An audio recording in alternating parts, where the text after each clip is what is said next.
नमस्कार, स्वागत है आप सभी का डीडी न्यूज पर। आप देख रहे हैं मिड डे प्राइम। मैं हूं ऋतु वर्मा। अगले 1 घंटे में हम बात करेंगे देश भर की बड़ी खबरों की। बताएंगे कि दुनिया भर में कौन कौन सी खबरों पर है सबकी नजर, क्या चल रहा है खेल और अर्थ जगत में, और कुछ झलकियां फिल्म, कला और संस्कृति के क्षेत्र से। लेकिन सबसे पहले अभी तक की बड़ी खबरें। राजस्थान के रण में बीजेपी ने भरी हुंकार। महिलाओं की सुरक्षा और किसानों के हितों पर केंद्रित संकल्प पत्र किया जारी। जेपी नड्डा ने कहा, हमने जो वादे किए वो निभाए, जो नहीं किए वो भी किए पूरे।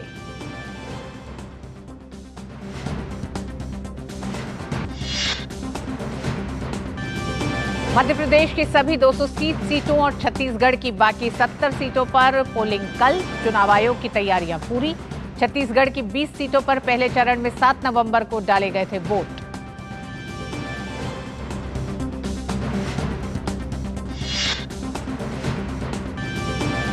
ऑडिट में भी दिखाई देती है भारत की अग्रणी स्थिति। भारत का सीएजी कई देशों को ऑडिट के क्षेत्र में दे रहा है प्रशिक्षण।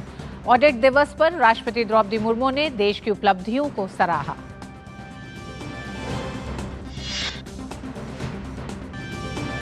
उत्तरकाशी सुरंग हादसे में रेस्क्यू ऑपरेशन का निरीक्षण करने पहुंचे केंद्रीय सड़क परिवहन और राजमार्ग राज्य मंत्री जनरल वीके सिंह ने कहा, श्रमिकों को बचाने की पूरी कोशिश में जुटे, युद्ध स्तर पर चल रहा है बचाव अभियान।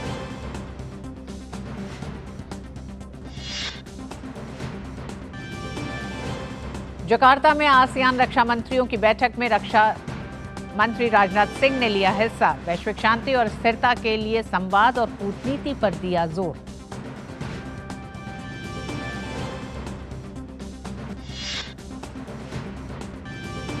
आईडीएफ के लड़ाकू विमानों ने हमास के प्रमुख इस्माइल हानिया के आवास पर किया हमला।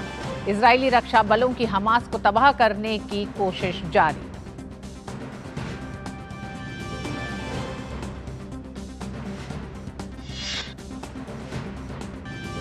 और क्रिकेट विश्व कप का दूसरा सेमीफाइनल आज दक्षिण अफ्रीका और ऑस्ट्रेलिया के बीच। जीतने वाली टीम का 19 नवंबर को फाइनल में होगा भारत से मुकाबला।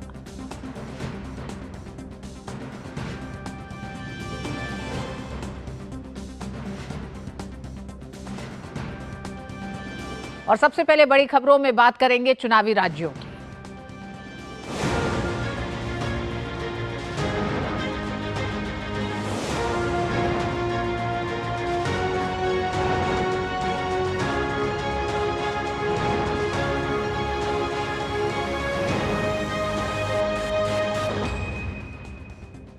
भारतीय जनता पार्टी ने आज जयपुर में अपना संकल्प पत्र जारी किया। जयपुर में एक कार्यक्रम में भाजपा अध्यक्ष जेपी नड्डा ने राजस्थान संकल्प पत्र जारी किया। इस मौके पर राजस्थान के पूर्व मुख्यमंत्री वसुंधरा राजे सिंधिया, केंद्रीय मंत्री गजेंद्र सिंह शेखावत समेत कई वरिष्ठ नेता उपस्थित थे। राजस्थान संकल्प पत्र जारी करने के मौके पर भाजपा अध्यक्ष जेपी नड्डा ने कहा कि भारतीय जनता पार्टी का इतिहास रहा है कि हमने जो कहा है वो किया है और जो नहीं कहा है वो भी किया है। उन्होंने कहा कि हमने प्रयास किया कि केंद्र सरकार के सहयोग से राजस्थान हर संभव सहायता दे सके। भारतीय जनता पार्टी ने कोशिश की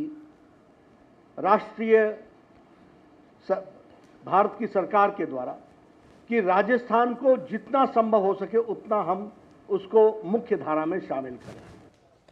भाजपा अध्यक्ष ने राजस्थान में महिलाओं की सुरक्षा स्थिति पर चिंता जताई। उन्होंने कहा कि राज्य में भाजपा की सरकार बनने पर हर जिले में महिला थाना खोला जाएगा। महिलाओं के लिए जो मूल बात है वो सुरक्षा की दृष्टि से हर एक जिला में महिला थाना खोला जाएगा। उसी तरीके से हर थाने में महिला डेस्क खोला जाएगा और हर सिटी में एंटी रोमियो स्क्वाड बनाया जाएगा। और उसी तरीके से महिलाओं के सशक्तिकरण के लिए, उनको मुख्य धारा में लाने के लिए लाडो प्रोत्साहन योजना को प्रारंभ करेंगे, जिसमें हमारी सरकार 2 लाख सेविंग्स बॉन्ड हर गर्ल चाइल्ड जो पैदा होगी उसके लिए 2 लाख रुपए का सेविंग्स बॉन्ड दिया जाएगा और उसको सुरक्षित करते हुए उसका जीवन आगे बढ़े, इस बात का प्रयास होगा। और भारतीय जनता पार्टी के संकल्प पत्र पर और बात करने के लिए हमारे साथ जुड़ गए हैं हमारे साथी संवाददाता मुरारी गुप्ता। मुरारी जी, सबसे पहले तो यही जानना चाहेंगे कि भारतीय जनता पार्टी ने अपने संकल्प पत्र में किस तरह से 5 साल के कांग्रेस के राज के आगे बढ़ते हुए प्रदेश को क्या नया देने के वादे किए हैं, साथ ही 5 बड़ी बातें अगर इस संकल्प पत्र के हम आपसे जानना चाहें। बिल्कुल ऋतु, जिस तरह कांग्रेस लगातार 7 गारंटियों का प्रदेश भर में प्रचार कर रही है, तो कहीं ना कहीं भारतीय जनता पार्टी ने एक बड़ी लाइन खींचने का प्रयास अपने संकल्प पत्र के माध्यम से किया है। जेपी नड्डा ने जो अपने संकल्प पत्र की घोषणा की, तो उन्होंने मुख्य रूप से 3 बातों पर जोर दिया, जिसमें उन्होंने कहा कि सबका साथ, सबका विकास, सबका सहयोग। इसके अलावा गांव, गरीब, अनुसूचित जाति, जनजाति और वंचितों का एम्पावरमेंट और इंफ्रास्ट्रक्चर पर जोर देने की उन्होंने मुख्य रूप से बात कही।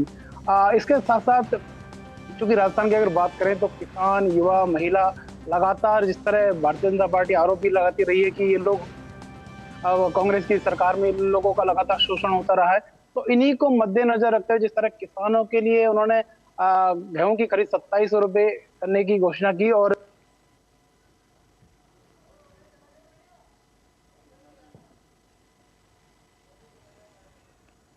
भारतीय जनता पार्टी ने संकल्प पत्र में विशेष तौर पर महिलाओं की सुरक्षा को लेकर अपनी चिंता जाहिर की है। साथ ही उन्होंने ये वादा भी किया अपने संकल्प पत्र के जरिए कि अगर उनकी सरकार आती है तो हर जिले में एक महिला थाना होगा। मुरारी जी हमारे साथ जुड़े हुए हैं। मुरारी जी, महिलाओं की सुरक्षा को लेकर जो वादे किए गए हैं उनमें क्या खास है? हर जिले में महिला थाना के साथ साथ और क्या बातें भारतीय जनता पार्टी ने अपने संकल्प पत्र में रखी हैं? जिस तरह उन्होंने बात की कि हर सिटी में एक एंटी रोमियो स्क्वाड बनाने की उन्होंने बात कही, हर जिले में महिला थाना और हर थाने में महिला डेस्क बनाने की उन्होंने बात की। इसके अलावा जो लाडो प्रोत्साहन योजना की उन्होंने बात की कि जिस तरह जो लड़की 21 साल तक की होगी तो उनके लिए हर स्तर पर एक फाइनेंशियल सपोर्ट देने की उन्होंने बात की। 21 साल की जब लड़की होगी तो उन्हें उनके खाते में डीबीटी के माध्यम से 1 लाख रुपए उनके खाते में जाएंगे। इस तरह कहीं ना कहीं महिलाओं को साधने की, महिलाओं को सशक्त करने की बात जेपी नड्डा ने इस घोषणा पत्र में कही। इसके अलावा स्कूटी योजना की बात कही कि उसको जो लड़कियां हैं उनको निःशुल्क स्कूटी योजना कॉलेज के दौरान दी जाएगी। इसके अलावा लखपति दीदी योजना जो अभी अलग अलग राज्यों में चल भी रही है, उसका भी उन्होंने घोषणा की कि इसके माध्यम से जो ग्रामीण क्षेत्रों में लड़कियां हैं उन्हें ट्रेनिंग दी जाएगी और अपना काम करने के लिए उन्हें फाइनेंशियल सपोर्ट भी इसके माध्यम से दिया जाएगा। लेकिन महत्वपूर्ण एक जो जानकारी इस संकल्प पत्र में वो थी कि पिछले 5 साल में कांग्रेस, जो भारतीय जनता पार्टी लगातार आरोप भी लगाती रही है कि जिस तरह स्कैम हुए हैं, पेपर लीक के मामले, उनके लिए एक एसआईटी के गठन की बात कही है। उसके माध्यम से जिस तरह के घोटाले हुए या पेपर लीक के मामले, उनको युवाओं को साधने की एक कोशिश संकल्प पत्र के माध्यम से हम देख सकते हैं कि उन्होंने कहा कि एसआईटी की इसमें बनाई जाएगी और जो पूरे जितने भी स्कैम हुए हैं, जितने भी घोटाले हुए हैं, उनकी जांच इस एसआईटी के माध्यम से की जाएगी। इसके अलावा उन्होंने टूरिज्म और एम्स जो इसकी बात की कि एम्स की तर्ज पर राजस्थान में रीजनल वाइज एक अलग अलग चिकित्सा संस्थान खोले जाएंगे। राजस्थान में चूंकि एक हेल्थ इंफ्रास्ट्रक्चर कहीं ना कहीं कमजोर है, तो उनको साधने के लिए 40,000 करोड़ रुपए पूरे राजस्थान में हेल्थ इंफ्रास्ट्रक्चर को मजबूत करने के लिए जेपी नड्डा ने महत्वपूर्ण घोषणा संकल्प पत्र में कही। इसके अलावा आदिवासियों को साधने की संकल्प पत्र में उन्होंने कहा कि जो मानगढ़ धाम है बांसवाड़ा में, क्योंकि जो आदिवासियों का एक पवित्र धाम माना जाता है, उसको विकसित करने की बात जेपी नड्डा सामने इस संकल्प पत्र में बात कही। कुल मिला के कहा जा सकता है कि राजस्थान का जो हर एक वर्ग है, चाहे वो किसान हो, युवा हो या फिर वंचित, दलित, शोषित तबका हो, उनको कहीं ना कहीं हर एक योजनाओं के माध्यम से साधने की कोशिश इस संकल्प पत्र में कही गई है। जी मुरारी जी, चुनाव के मौके पर घोषणा पत्र और संकल्प पत्र जब जारी किए जाते हैं तो मंच पर जो चेहरे होते हैं उनकी एक अलग अहमियत होती है, उनका चुनाव भी अलग अलग अपनी रणनीतियों के तहत किया जाता है। आज जब भारतीय जनता पार्टी ने राजस्थान में अपना संकल्प पत्र जारी किया तो आपसे जानना चाहेंगे, मंच पर मौजूद सभी चेहरों को अगर हम देखें तो वो क्या बताता है, किस तरह की रणनीति बता रहा है? बिल्कुल, जिस तरह अगर बात करें मंच पर जो लोग मौजूद थे, क्योंकि केंद्रीय मंत्री अर्जुन मेघवाल इस संकल्प समिति के अध्यक्ष हैं, तो इसके अलावा तमाम चाहे केंद्रीय मंत्री गजेंद्र सिंह शेखावत हो या स्थानीय सीपी जोशी हो, तो कहीं ना कहीं एक तरह से हम कह सकते हैं कि पार्टी में जो तथाकथित रूप से कहा जा रहा है कि गुटबाजी की जैसी कोई बात है, तो कहीं ना कहीं उसको ठीक करने की कोशिश इस संकल्प पत्र के माध्यम से कही गई है। और कि पूरी भारतीय जनता पार्टी एक सुर में ये विधानसभा का चुनाव लड़ रही। वसुंधरा राजे वहां मौजूद थी, तो हम कह सकते हैं कि एक साथ भारतीय जनता पार्टी राजस्थान में विधानसभा का चुनाव लड़ रही है और कहीं किसी तरह के मतभेद आपस में नेताओं में नहीं है। तो एक अच्छा कह सकते हैं एक संकेत अपने कार्यकर्ताओं के लिए संकल्प पत्र के माध्यम से भारतीय जनता पार्टी ने राजस्थान में दिया है। जी हाँ, बिल्कुल। भारतीय जनता पार्टी ने अपने संकल्प पत्र को जारी करते हुए जहां एक राजनीतिक संदेश दिया, वहीं दूसरी तरफ राजस्थान की जनता के लिए तमाम वर्गों को साधने की कोशिश की गई है। जहां एक तरफ आदिवासियों के विकास के लिए तमाम योजनाएं उसमें हैं, तो वहीं दूसरी तरफ युवाओं के भविष्य के लिए भी पेपर लीक का जो मामला पूरा इतना ज्यादा इस समय चुनावी मुद्दा भी राजस्थान में रहा है, उसको लेकर SIT के गठन का भी वादा किया है। वहीं दूसरी तरफ महिलाओं की सुरक्षा की चिंता को ध्यान में रखते हुए भी कई बड़े वादे किए गए हैं। बढ़ते मध्य प्रदेश की तरफ, मध्य प्रदेश विधानसभा चुनाव के लिए कल मतदान होगा। चुनाव आयोग ने मतदान के लिए पूरी तैयारियां कर ली हैं। निर्वाचन आयोग मतदान केंद्रों पर कर्मियों को रवाना कर रहा है ताकि वे कल मतदान के दिन सभी व्यवस्थाओं का समुचित प्रबंधन कर सके। मध्य प्रदेश में चुनाव आयोग ने उम्मीदवारों पर नजर रखने के लिए व्यापक इंतजाम किए हैं। प्रदेश में 846 फ्लाइंग स्क्वाड, 996 सर्विलांस टीम और 109 क्विक रिस्पांस टीम कार्य कर रही हैं।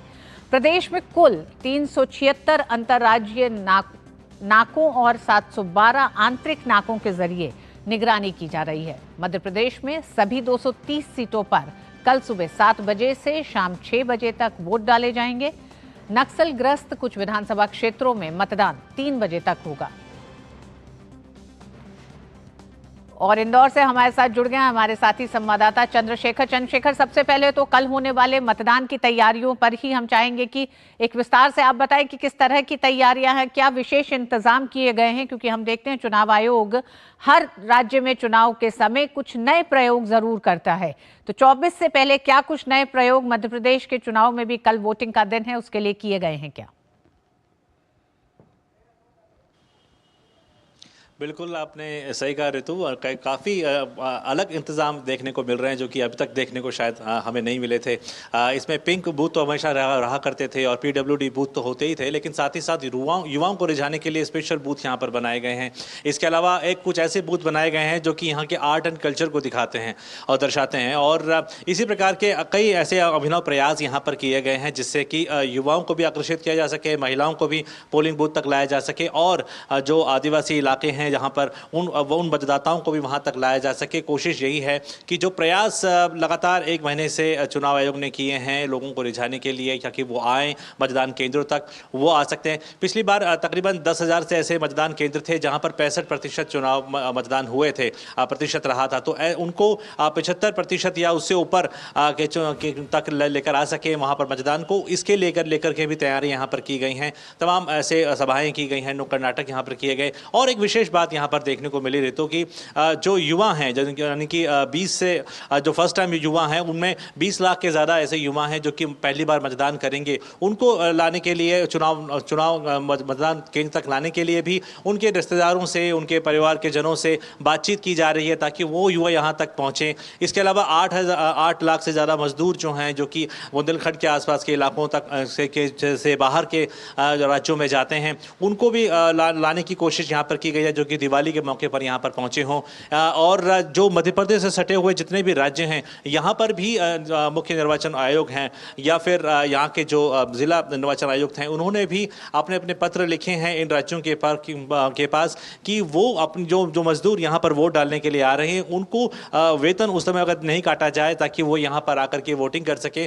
तो इतने विस्तृत तरीके से, इतनी गहराई में जाकर के प्लानिंग यहाँ पर की गई है ताकि वोटिंग के दिन जो मतदान केंद्र है वो खाली ना रहे बल्कि भरे रहें मतदाताओं से। और जो वोटिंग प्रतिशत है वो 75% जो पिछली बार रहा था इससे भी बढ़कर वोटिंग यहाँ पर की जा सके। तो सहूलियतों की बात की जाए या फिर उन तक पहुँचने की बात की जाए, वो तमाम सुविधाएं यहाँ पर दी गई हैं।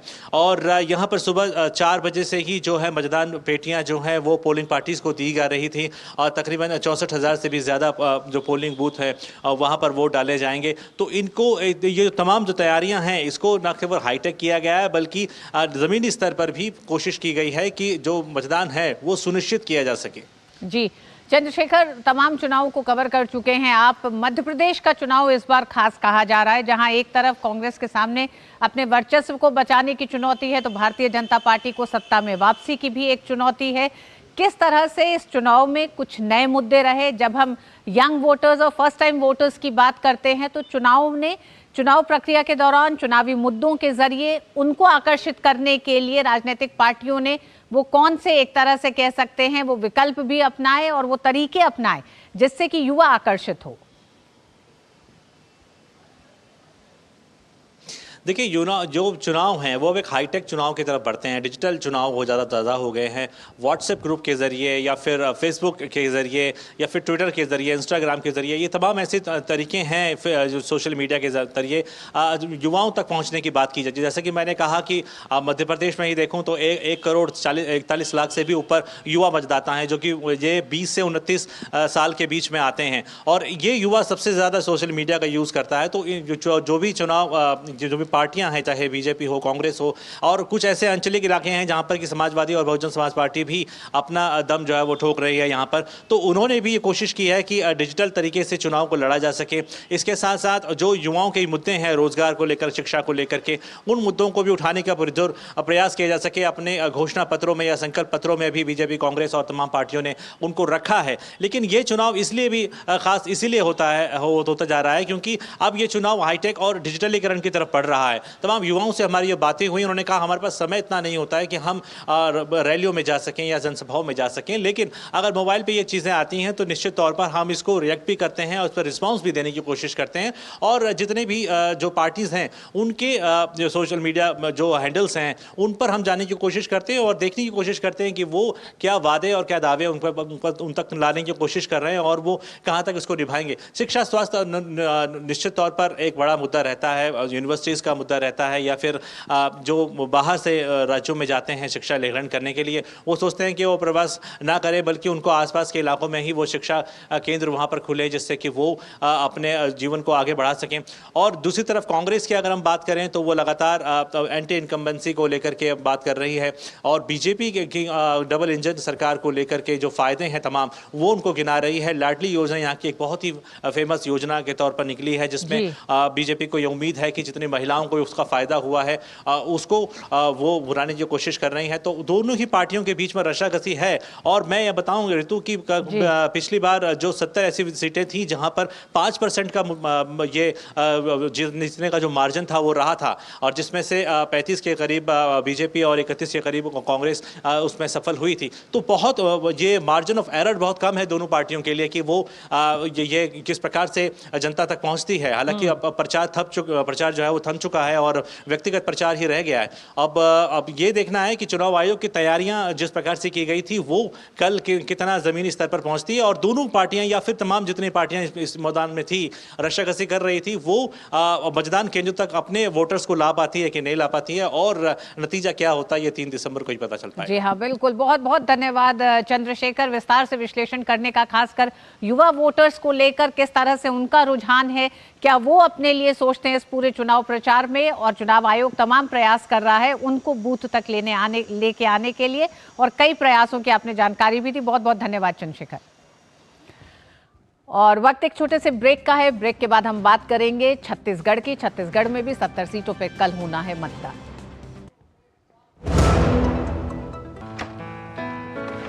पापा ये सब? हाँ, जो चीजें सालों से बेवजह पड़ी हो उन्हें हटा देना चाहिए। ये भी दादाजी की पुरानी पासबुक और एफडी। अरे ये कैसे रह गया? पैसे गए? नहीं, उपाय है। बैंक खाते को संचालित करते रहना चाहिए वरना खाता इनऑपरेटिव हो जाता है। ऐसे में बैंक से संपर्क करें, खाता सक्रिय करवाएं और आपकी रकम जो है उसे ब्याज समेत क्लेम करें। दादू ये आरबीआई कहता है जानकार बनिए, सतर्क रहिए। सही कह रहा है। अब क्या देख रहे हो पापा? तुम कहते हो ना कि स्टॉक मार्केट में बहुत सोच समझकर इन्वेस्ट करना चाहिए, बस थोड़ा सा ज्ञान ले रहा हूँ। किससे? हर एक स्टॉक्स एक्सपर्ट है, मस्त एजुकेशनल वीडियोस बनाता है और अच्छी इन्वेस्टमेंट की टिप्स भी देता है। पापा इन वीडियोस पे ना जाएं, अपना रिसर्च खुद करें या सेबी रजिस्टर्ड इन्वेस्टमेंट एडवाइजर से संपर्क करें। एजुकेशन के नाम पर कुछ इन्फ्लुएंसर्स अक्सर इन्वेस्टर को मिसगाइड करते हैं, नुकसान आपका होगा।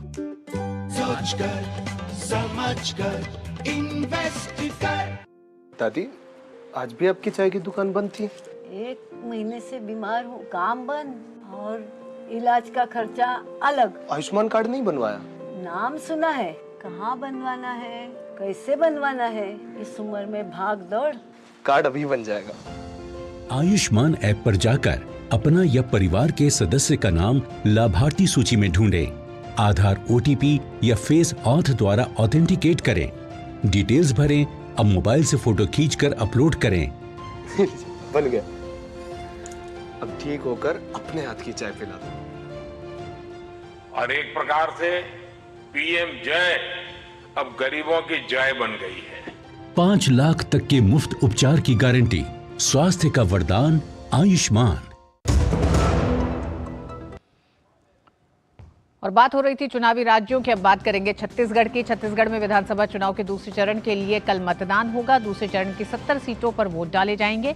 इस चरण में कुल 958 उम्मीदवार चुनावी मैदान में हैं। 1,63,14,489 मतदाता अपने मताधिकार का उपयोग करेंगे। चुनाव प्रचार के अंतिम दिन कल सभी दलों के नेताओं ने धुआंधार प्रचार किया। और रायपुर से हमारे साथ धीरज जुड़ गए हैं। धीरज, क्या तैयारियां हैं? दूसरे चरण का मतदान है छत्तीसगढ़ में, किस तरह की तैयारियां हैं? क्या एहतियात बरते जा रहे हैं? साथ ही साथ क्या कुछ चुनाव आयोग ने नए प्रयास, नए प्रयोग किए हैं इस राज्य में?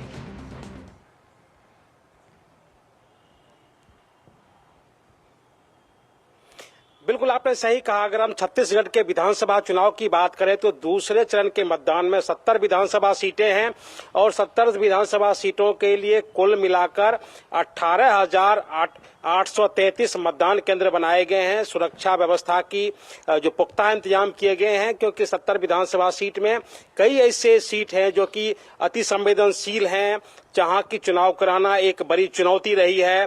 खास करके जो इलाका नक्सल वाले बेल्ट से सटा हुआ है, उस इलाके में भी एक महत्वपूर्ण चुनौती होती है। अगर हम पहले चरण की बात कर लें तो पहले चरण में भी ऐसा हुआ था कि जो नक्सल प्रभावित जो क्षेत्र था, उस क्षेत्र तक जो मतदाता कर्मी थे उनको हेलीकॉप्टर से पहुंचाया गया। और सबसे बड़ी बात, 126 ऐसे मतदान केंद्र पे मतदान किया गया जहां की आजादी के बाद कभी मतदान नहीं हुआ था। तो ये चुनाव आयोग के लिए एक बहुत बड़ी चुनौती थी और जिसे संपन्न कराया गया। और शाम में देखा गया कि जिन उंगलियों में लोकतंत्र की स्याही चढ़ी थी, कभी उन उंगलियों से बंदूकें चला करती थी। तो पहले चरण में जिस तरीके से छत्तीसगढ़ में लोकतंत्र की जीत हुई, भय और आतंक को छोड़कर मतदाता मतदान करने के लिए निकले, ये एक ऐतिहासिक जीत रही, खास करके चुनाव आयोग की तैयारियों की। दूसरे चरण के लिए उसी तरह की तैयारी की गई है। 7,000 बूथ लगभग ऐसे बूथ बनाए गए हैं जिसको कि संगवारी बूथ कहा जाता है, जिसको चलाने का पूरा संचालन महिलाओं के जिम्मे होगा। इसके अलावा सुरक्षा व्यवस्था की CAPF की जो कंपनियां हैं वो चप्पे चप्पे पर तैनात हैं ताकि लोग निडर होकर मतदान के लिए बाहर निकलें। कल जबकि शाम के 5 बजे यहाँ का चुनाव प्रचार थमा, उसके बाद अब जनता जनार्दन के हाथों में सारी कमान आ गई है। अब 17 तारीख का जो मतदान है, अब ये देखना होगा कि 17 तारीख के मतदान के लिए जनता किस मुद्दे पर वोट डालती है। आर्थिक सशक्तिकरण मुद्दा है, किसानों की कर्ज माफी मुद्दा है, जो महतारी बंधन योजना है वो प्रमुख मुद्दा है, और सबसे अहम मुद्दा जो है वो यहाँ का घोटाला है। चाहे वो महादेव घोटाला हो, शराब घोटाला हो, कोयला घोटाला हो, ये सारी चीजें जो मतदाताओं के दिमाग में है। और जो एक बड़ा जो मुद्दा है वो यहाँ की, जो अगर हम पॉपुलेशन की बात करें तो उस पॉपुलेशन में 34% जो आबादी है वो आदिवासियों का है। तो आदिवासियों के लिए जो दोनों पार्टियों ने जो घोषणा की है कि तेंदुपत्ता संग्राहकों को हम 5500 रुपया देंगे, कांग्रेस ने कहा हम 6000 रुपया देंगे, दोनों पार्टियों ने उनके लिए बोनस की व्यवस्था की है। और जो एक अहम मुद्दा है ऋतु जी, वो बताना जरूरी है कि साल 2018 के चुनाव में भूपेश सरकार ने घोषणा शराबबंदी की थी। तो महिलाओं के ऊपर उस शराबबंदी नहीं होने का क्या असर होगा, ये भी देखने लायक बात होगी। क्योंकि जबकि मैं कई क्षेत्रों में घुमा तो महिलाओं ने ये जरूर पूछा कि आपने बात कही थी शराबबंदी की, तो उस शराबबंदी का क्या हुआ। और यहाँ की जो 18 लाख आबादी है, 18 लाख जो परिवार हैं, 18 लाख परिवार को प्रधानमंत्री आवास योजना से मकान मिलने थे, लेकिन राज्य सरकार ने अपना हिस्सा नहीं दिया, जिसकी वजह से जो यहाँ के जो 18 लाख गरीब लोग जिनका अपना छत नहीं है वो आशियाना से मुक्त रह गए। तो ये सभी तमाम जो है यहाँ के चुनावी मुद्दे हैं। धान खरीदी एक बड़ा मसला है जिसमें कि भारतीय जनता पार्टी बार बार कहती रही है कि कांग्रेस भले ही धान खरीदी की बात करती है, लेकिन बीते 9 सालों में केंद्र की सरकार ने धान खरीदी के लिए लगभग 1 लाख करोड़ रुपए दिए हैं। तो ये सब तमाम जो मुद्दे हैं, हाँ एक वो बहुत बड़ी अच्छी मुद्दा है जो कि लास्ट मोमेंट में भाजपा ने और कांग्रेस दोनों पार्टियों ने जोड़ा है, वो है महतारी बंधन योजना, जिसे बीजेपी ने घोषित किया है। और उन्होंने कहा है कि हर विवाहित महिला को 1,000 रुपये प्रति मंथ, मतलब साल का 12,000 रुपया दिया जाएगा। कांग्रेस ने भी गृह लक्ष्मी योजना के नाम से एक योजना शुरू की है महिलाओं के लिए। तो दोनों जो चुनावी दल हैं, जनताओं को लुभाने के लिए, जनताओं तक पहुंचने के लिए अपने संकल्प पत्र के जरिए, घोषणा पत्र के जरिए भरपूर कोशिश की है। हालांकि इन दोनों घोषणाओं में एक फर्क है, वो फर्क है कि बीजेपी ने उस घोषणा पत्र को संकल्प पत्र कहा है और बीजेपी जोर देकर कही है कि हमारा जो संकल्प पत्र है वो मोदी की गारंटी है। और बीजेपी इस तरीके से जनता के बीच जाने की कोशिश की है कि मोदी जी जो कहते हैं वो कर दिखाते हैं, इसलिए आप मोदी की गारंटी के साथ चलिए। बीजेपी कांग्रेस ने अपना घोषणा पत्र जारी किया है। दोनों पार्टियों ने जनता के बीच जाने में, जनता को लुभाने में भरपूर कोशिश की है। अब कल दूसरे चरण का मतदान है, अब देखना होगा प्रत्याशी किसे अपना नेता मानते हैं। बिल्कुल धीरज, बहुत बहुत धन्यवाद, क्योंकि बहुत विस्तार से आपने तमाम उन मसलों को ले लिया और जिन मुद्दों पर भारतीय जनता पार्टी और कांग्रेस दोनों ही जनता को रिझाने की कोशिश कर रहे हैं। लेकिन बड़ी बात यह है, महिलाओं के नेतृत्व में विकास का जो एक नारा भारतीय जनता पार्टी का है, उस तरफ किस तरह से दोनों ही राजनीतिक पार्टियां अपने अपने घोषणा पत्रों में महिलाओं को केंद्र में रख के कई योजनाएं क्योंकि घोषणा कर रही हैं। लेकिन दूसरी तरफ चुनाव आयोग ने भी छत्तीसगढ़ में कल दूसरे चरण के चुनाव के लिए 7,000 बूथ ऐसे तय किए हैं जो महिला संचालित करेंगी। बहुत बहुत धन्यवाद धीरज, विस्तार से छत्तीसगढ़ के दूसरे चरण के चुनाव का विश्लेषण के लिए। और राजस्थान के रण में बीजेपी ने कार भरी है, वहीं महिलाओं की सुरक्षा और किसानों के हितों पर केंद्रित संकल्प पत्र भी जारी किया। जेपी नड्डा ने कहा कि हमने जो वादे किए वो निभाए, जो नहीं किए वो भी पूरे किए हैं।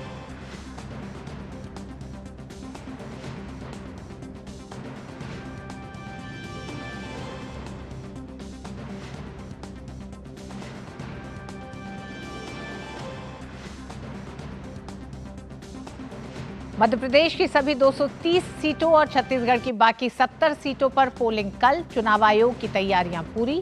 छत्तीसगढ़ की 20 सीटों पर पहले चरण में 7 नवंबर को डाले गए थे वोट।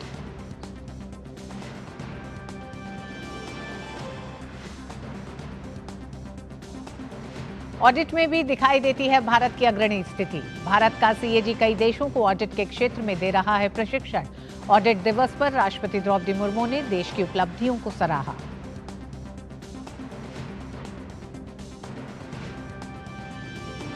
उत्तरकाशी सुरंग हादसे में रेस्क्यू ऑपरेशन का निरीक्षण करने पहुंचे केंद्रीय सड़क परिवहन राजमार्ग राज्य मंत्री जनरल वीके सिंह।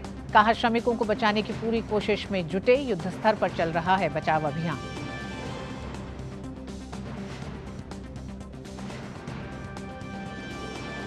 जकार्ता में आसियान रक्षा मंत्रियों की बैठक में रक्षा मंत्री राजनाथ सिंह ने लिया हिस्सा। वैश्विक शांति और स्थिरता के लिए संवाद और कूटनीति पर दिया जोर।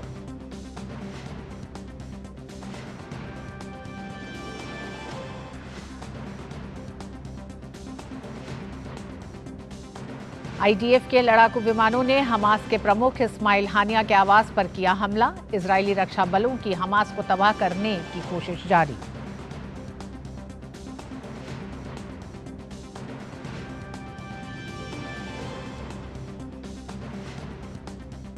और क्रिकेट विश्व कप का दूसरा सेमीफाइनल आज दक्षिण अफ्रीका और ऑस्ट्रेलिया के बीच। जीतने वाली टीम का 19 नवंबर को फाइनल में होगा भारत से मुकाबला।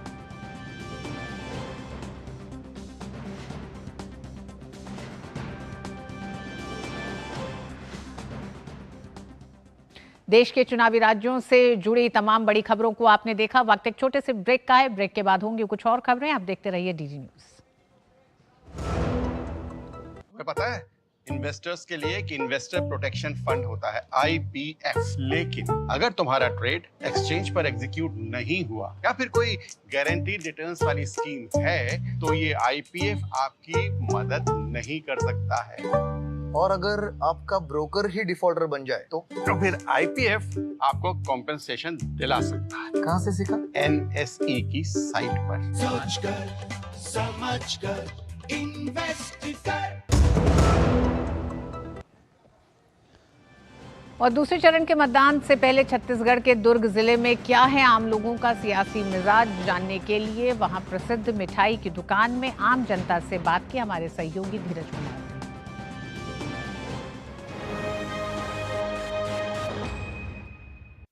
दुर्ग शहर में ये जलाराम की मिष्ठान की दुकान है और यहाँ के मिष्ठान और यहाँ की कचौरी का आनंद लेने के लिए पूरे शहर से लोग आते हैं।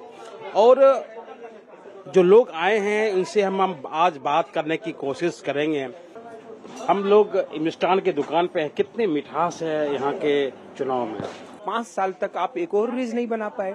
जो जनता को लगता है कि भ्रष्टाचार तो हर राजनीतिक दल करता है, हर सरकारों में होता है, लेकिन डेवलपमेंट एक मुद्दा होना चाहिए, जहाँ सड़कें बननी चाहिए, जहाँ औद्योगिकरण होना चाहिए, क्योंकि जब विकास होगा तभी तो सरकार और सत्ता का मतलब होता है। क्या लगा कि वो करना चाहिए था इस सरकार को? गुजरात का मॉडल लाना था, बहुत सारी इंडस्ट्री लानी थी यहाँ पे।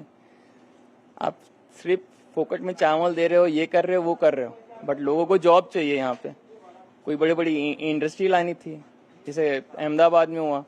मेन मूलभूत सुविधाएं जो है वही चीज है जरूरी प्रदेश के लिए। प्रदेश का विकास है, सड़क हो गया, नाली हो गई, ये चीज पूरे प्रदेश में विकास होना चाहिए, जो जनता जो चाहती है।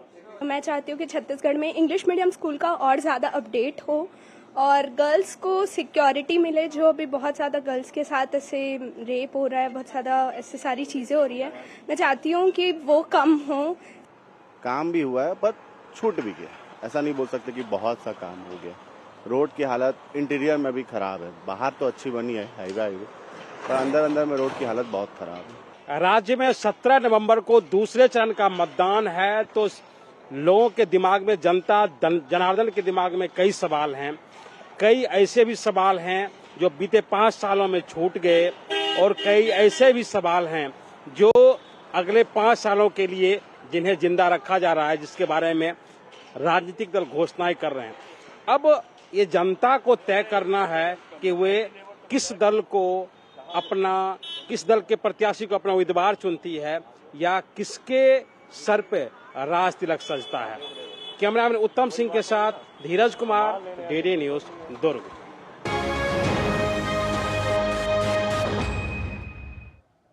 तो वहीं तेलंगाना में विधानसभा चुनाव के लिए प्रचार अभियान जोरों पर है। सभी प्रमुख दल अपने अपने उम्मीदवारों के समर्थन में जोर शोर से प्रचार में जुटे हैं। ऐसे में केंद्रीय मंत्री और तेलंगाना भाजपा अध्यक्ष जी किशन रेड्डी ने बाइक रैली निकाली। सिकंदराबाद निर्वाचन क्षेत्र से ये बाइक रैली निकाली गई। भाजपा के कार्यकर्ताओं ने बड़ी तादाद में इस बाइक रैली में भाग लिया।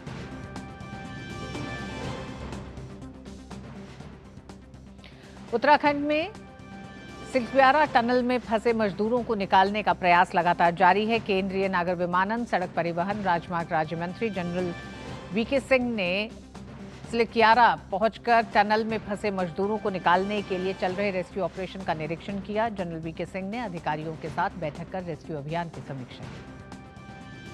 हमारी प्राथमिकता है कि हमारे लोग सुरक्षित रहें। हमारी प्राथमिकता है कि हम उनको जल्दी से जल्दी निकालें और उसके लिए सब तरह के प्रयास किए जा रहे हैं। इसके अंदर हमारे माननीय प्रधानमंत्री जी से लेकर, हमारे सड़क परिवहन मंत्री जी से लेकर, हमारे मुख्यमंत्री जी से लेकर जितनी भी एजेंसीज हैं, सबके सब इस कार्य के अंदर लगे हुए हैं और सबका हमको बहुत अच्छा सहयोग और समर्थन मिला। उत्तराखंड के मुख्यमंत्री पुष्कर सिंह धामी ने राज्य सचिवालय में वरिष्ठ अधिकारियों के साथ उत्तरकाशी सुरंग दुर्घटना के बाद सुरंग में फंसे 40 मजदूरों को निकालने के लिए चल रहे राहत और बचाव कार्य की समीक्षा बैठक की।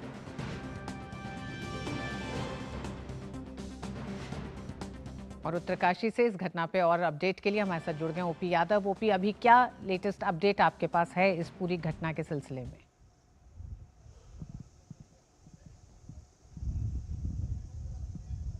जी ओपी, आपको मेरी आवाज आ रही है?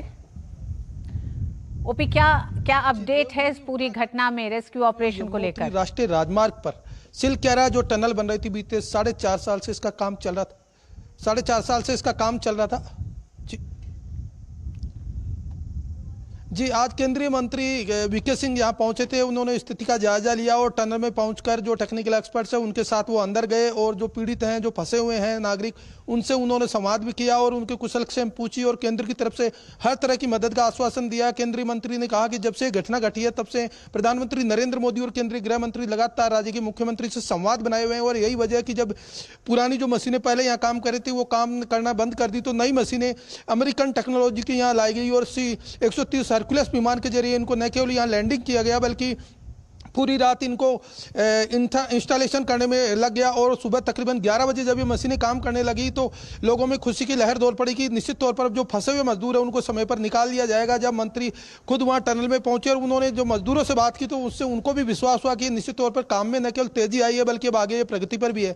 जो नई मशीन है उसकी टेक्नोलॉजी और काम करने का तरीका बहुत ही एडवांस है। वो 1 घंटे में तकरीबन 5 से 6 मीटर तक की ड्रिलिंग कर लेती है। पुरानी मशीन उससे आधे से भी कम समय में काम करती थी। ऐसे में उम्मीद की जाती है कि यह तकरीबन 35 से 40 घंटे में ऑपरेशन पूरा हो जाएगा और सकुशल उन मजदूरों को निकाल लिया जाएगा। हालांकि इसमें एक टेक्निकल प्रॉब्लम यह आ रही है कि जो मलबा दबा हुआ उसके बीच में कुछ जो पहले काम करे थे उस दौरान कई मशीनें भी हैं तो लोहे की वजह से उनको काटने में अलग से समय लगेगा और उसके लिए स्थितियां देखी जाएगी कि कैसे हम इसको ऑपरेट करें और जो अलग से जो साल्ट रॉक ऊपर जमी हुई है वो न गिर जाए और रास्ते को फिर से ब्लॉक न कर दे, उसके लिए भी अलग से टेक्निकल टीमें काम कर रही। तो बड़ी संवेदनशीलता और सहमता के साथ न केवल इस काम को पूरा किया जा रहा है बल्कि मजदूरों को बचाने के लिए खाने पीने की चीजें और ऑक्सीजन की आपूर्ति भी समुचित रूप से की जा रही है। कल पूरी रात जो टेक्निकल एक्सपर्ट्स की टीम मशीनों को इंस्टॉल करने पे जुटी रही और सुबह 11 बजे जब ये पूरा काम हुआ उसके बाद से अगले प्रोसेस में सभी लोग लग गए तो निश्चित तौर पर उम्मीद है कि आने वाले 2 दिन के अंदर इस काम को न केवल बखूबी पूरा कर लिया जाएगा बल्कि मजदूरों को सकुशल बाहर निकाल भी लिया जाएगा। जी बहुत बहुत धन्यवाद ओपी इस पूरी जानकारी के लिए। जिस एक तरह से जिस तेजी के साथ बचाव कार्य पर काम किया जा रहा है, बहुत बहुत धन्यवाद। आगे खबरों में राष्ट्रपति द्रौपदी मुर्मू ने कहा है कि ऑडिटर को आलोचक नहीं बल्कि सुशासन का सूत्रधार समझा जाना चाहिए। तीसरे ऑडिट दिवस के मौके पर दिल्ली में कार्यक्रम का उद्घाटन करते हुए राष्ट्रपति ने कहा कि विश्व में भारत की अग्रणी स्थिति ऑडिट के क्षेत्र में भी दिखाई देती है। भारत की G20 की अध्यक्षता के दौरान CAG ने सुप्रीम ऑडिट संस्थाओं की अध्यक्षता की और भारत कई देशों को ऑडिट के क्षेत्र में प्रशिक्षण भी दे रहा है। हम स्वाधीन भारत की विकास यात्रा से गुजर रहे हैं। इस दौर में औपनिवेशिक सोच से अलग समतामूलक और लोकतांत्रिक सोच के साथ आगे बढ़ना है। जो परंपराएं इन मूल्यों के अनुरूप नहीं हैं, उन्हें छोड़ने या उनमें सुधार करने की जरूरत है। आज विश्व समुदाय में भारत की अग्रणी स्थिति ऑडिट के क्षेत्रों में भी दिखाई देती है। भारत द्वारा G20 की अध्यक्षता की सर्वत्र सराहना की जाती है। विश्व की कुल GDP में G20 देशों का लगभग 85% हिस्सा है।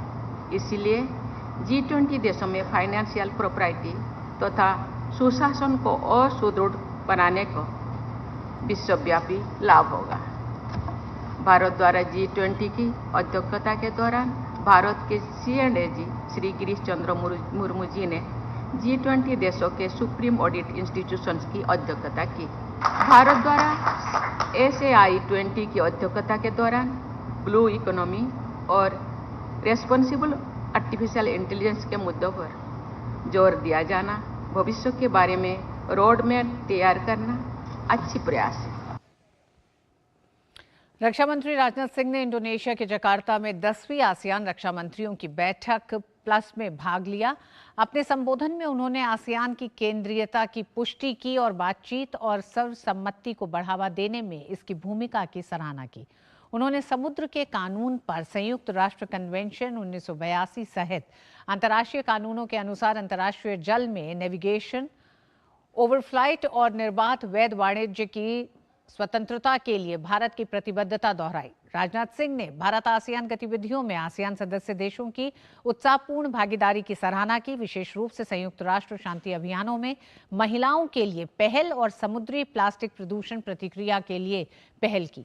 उन्होंने इस साल मई में आयोजित पहले आसियान भारत समुद्री अभ्यास के साथ साथ मानवीय सहायता और आपदा राहत गतिविधियों पर विशेषज्ञ कार्य समूह में आसियान सदस्य देशों की सक्रिय भागीदारी की भी सराहना की, जिनमें भारत और इंडोनेशिया शामिल है।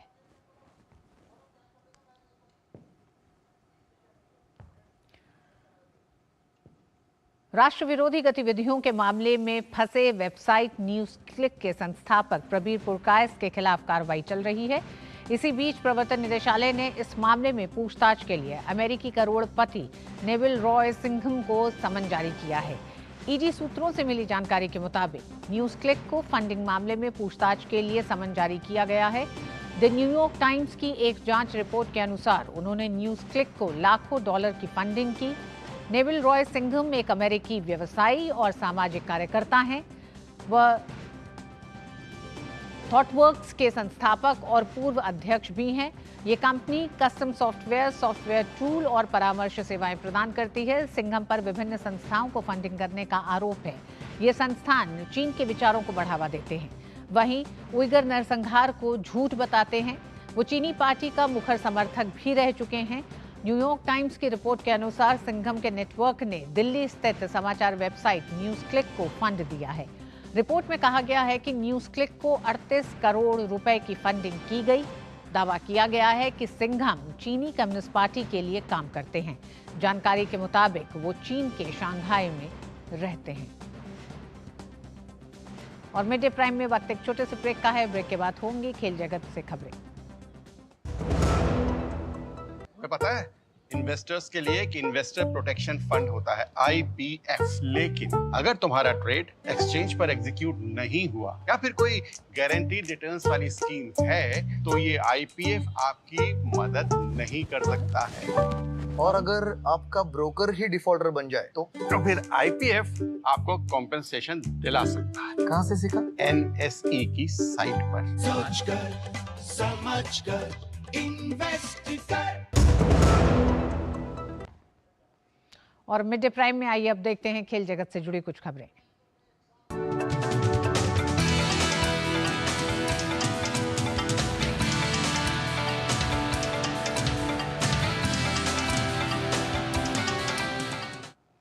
और खेल जगत की खबरों के साथ गौरव हमारे साथ जुड़ गए हैं। गौरव, आज दूसरा सेमीफाइनल होना है, क्या क्या अपडेट्स हैं, क्या खबरें हैं, सब आपसे जानेंगे। Over to you. बिल्कुल, शुक्रिया ऋतु। और आपको सबसे पहले इत्तला कर दें कि दक्षिण अफ्रीका ने जो है वो टॉस जीता है और पहले बल्लेबाजी का फैसला किया है। क्रिकेट विश्व कप में आज दूसरा सेमीफाइनल मुकाबला जो है वो कि खेला जाना है, क्योंकि अब से बस थोड़ी देर के बाद जो है वो शुरू हो जाएगा। दक्षिण अफ्रीका ने टॉस जीतकर पहले बल्लेबाजी का फैसला किया है। अंक तालिका में दूसरे नंबर पर मौजूद दक्षिण अफ्रीका और तीसरे स्थान पर काबिज 5 बार की चैंपियन ऑस्ट्रेलिया की टीम कोलकाता के ईडन गार्डन्स में भिड़ने के लिए तैयार हैं। लीग स्तर में दोनों टीमों का प्रदर्शन लगभग एक जैसा रहा था। दोनों टीमों के बीच लीग स्तर पर खेले गए मुकाबले में दक्षिण अफ्रीका का पलड़ा भारी दिखा था। लीग मैच में दक्षिण अफ्रीका ने ऑस्ट्रेलिया को हराने में सफलता भी हासिल की थी। अफ्रीकी टीम की नजर पहली बार विश्व कप के फाइनल में जगह बनाने पर होगी।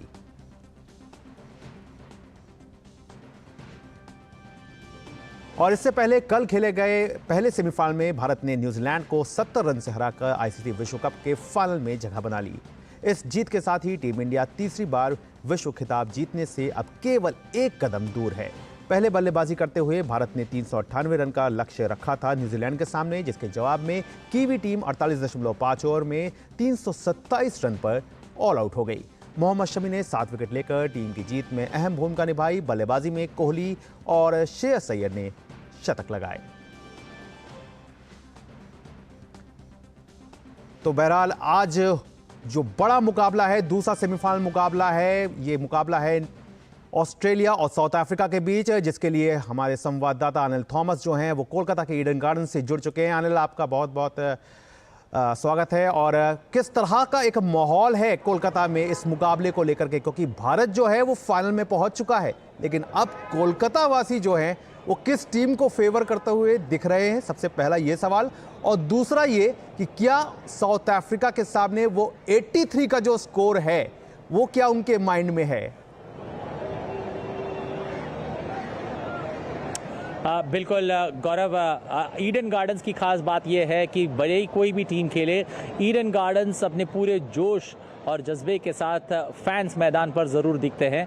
और जिस तरह से आपने बात की सेमीफाइनल की, ऑस्ट्रेलिया बनाम दक्षिण अफ्रीका की, यहाँ के लोग दक्षिण अफ्रीका को ज़्यादा बैक कर रहे हैं क्योंकि वो मानते हैं कि ऑस्ट्रेलिया 5 बार खिताब जीत चुकी है और ऑस्ट्रेलिया की शुरुआत पहली बार खिताब जीतने की इसी मैदान ईडन गार्डन्स में हुई थी जब उन्होंने इंग्लैंड को हराया था फाइनल में। तो उनके लिए दक्षिण अफ्रीका एक महत्वपूर्ण टीम, लेकिन दक्षिण अफ्रीका के लिए उनके अपने ही चिंताओं का विषय है। जिस तरह से उन्हें चोकर्स कहा जाता है, वो सेमीफाइनल में आकर कहीं ना कहीं नर्व्स कहे या फिर वो लड़खड़ा सी जाती है वो टीम। लेकिन इस टीम में मैं कहूँगा बहुत सारे बदलाव है।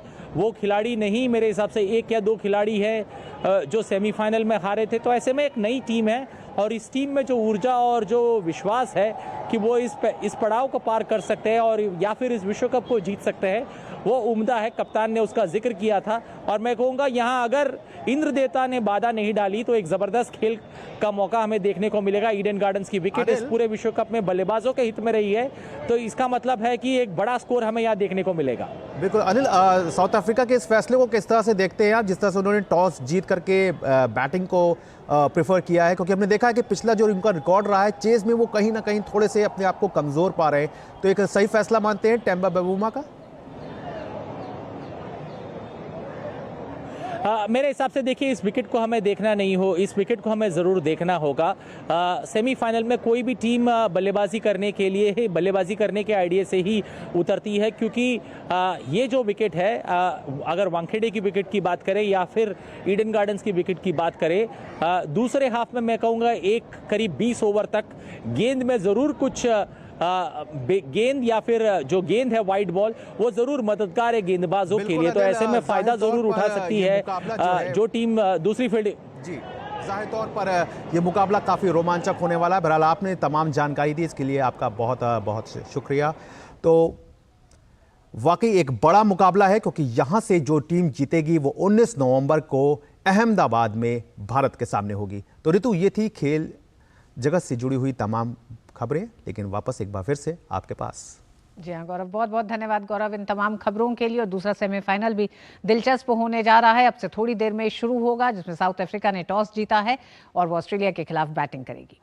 आज राष्ट्रीय खेल दिवस है। स्वतंत्र प्रेस के महत्व को उजागर करने के लिए यह दिवस हर वर्ष 16 नवंबर को मनाया जाता है। आज ही के दिन भारतीय प्रेस परिषद ने पत्रकारिता के मानकों की निगरानी का काम संभाला था। 1997 से परिषद विभिन्न संगोष्ठियों के माध्यम से राष्ट्रीय प्रेस दिवस मनाती है। इस वर्ष राष्ट्रीय प्रेस दिवस का विषय है कृत्रिम बुद्धिमत्ता के युग में मीडिया। राष्ट्रीय प्रेस दिवस के अवसर पर नई दिल्ली में मुख्य कार्यक्रम का आयोजन होगा, जिसमें सूचना और प्रसारण मंत्री अनुराग सिंह ठाकुर और सूचना और प्रसारण राज्य मंत्री डॉक्टर एल मुरुगन मौजूद रहेंगे। उपराष्ट्रपति जगदीप धनखड़ कार्यक्रम में मुख्य अतिथि के तौर पर शामिल होंगे। राजधानी दिल्ली में बढ़ते प्रदूषण को लेकर दिल्ली के उपराज्यपाल विनय कुमार सक्सेना ने चिंता जताई है। उपराज्यपाल ने सोशल मीडिया प्लेटफॉर्म एक्स पर पोस्ट कर कहा है कि दूसरे राज्यों से आने वाले पराली के धुएं को रोकने के लिए हम उनसे गुहार लगाने के अलावा और कुछ नहीं कर सकते, विशेषकर पंजाब से। AQI अभी भी 400 के आसपास है, जिससे राजधानी हांफ रही है। उन्होंने कहा, पटाखे निश्चित रूप से प्रदूषण के खतरे को बढ़ाते हैं, लेकिन इस प्रदूषण से सबसे ज्यादा प्रभावित वे लोग हैं जो अपनी रोजी रोटी कमाने के लिए सड़कों पर सफर करते हैं। झुग्गी झोपड़ियों में रहने वाले गरीब और असहाय लोगों पर इसका सबसे ज्यादा असर है, क्योंकि वे घर पर बैठकर एयर प्यूरिफायर खरीदने में सक्षम नहीं हैं। दिल्ली को कार्रवाई की जरूरत है। हम एक निश्चित समय सीमा के भीतर स्थायी लक्ष्य प्राप्त कर सकते हैं। केंद्रीय मत्स्य पशुपालन, दुग्ध एवं डेयरी मंत्रालय 21 से 22 जनवरी को अहमदाबाद में ग्लोबल फिशरी सम्मेलन का आयोजन करेगा। इस सम्मेलन में देश विदेश से करीब 5000 प्रतिनिधि हिस्सा लेंगे। केंद्रीय मंत्री पुरुषोत्तम रुपाला ने बताया कि सम्मेलन का मकसद इस क्षेत्र में भविष्य की चुनौतियों और संभावनाओं पर मंथन करना है। गौरतलब है कि देश में मछली पालन का उत्पादन पिछले 8 वर्षों में 10 गुना बढ़ा है। इंटरनेशनली उसमें क्या संभावनाएं हैं, क्या चैलेंजेस हैं, उन सभी का मंथन करने के लिए ये वर्ल्ड लेवल का एक ग्लोबल कॉन्फ्रेंस और वर्ल्ड फिशरीज डे के मनाने के उपक्रम में उसी प्रकार से मनाने का निर्णय लिया है। और उसमें विदेश के डेलीगेशन, हमारे नेशनल जो भी इसमें व्यापारी होगा, प्रोसेसर होगा, जितने भी वेंडर्स होंगे, सारे स्टेक होल्डर मतलब नेशनल और इंटरनेशनल सभी को एक मंच पे लाने का हमारा प्रयास होगा। हमारे सारे पॉलिसी मेकर्स भी वहाँ होंगे। और अंतर्राष्ट्रीय जगत की खबर पे भी नजर डालते हैं।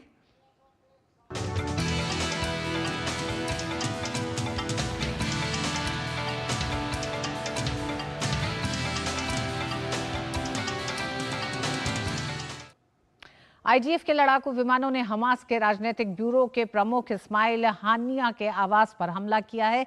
इस आवास का उपयोग आतंकवादी बुनियादी ढांचे और इजराइल के खिलाफ आतंकवादी हमलों को निर्देशित करने के लिए हमास के वरिष्ठ नेताओं के लिए बैठक स्थल के रूप में कर रहे थे। इजराइल की सेना ने गाजा के सबसे बड़े अल शिफा अस्पताल पर नियंत्रण हासिल कर लिया है। इजरायली अस्पताल के नीचे तहखाने में हमास के कमांड सेंटर के होने और भारी मात्रा में हथियार मिलने का दावा किया गया है। इजराइल की सेना ने अस्पताल परिसर में स्थित एक इमारत से स्वचालित हथियार, ग्रेनेड, गोला बारूद और फ्लैग जैकेट मिलने का वीडियो जारी किया है।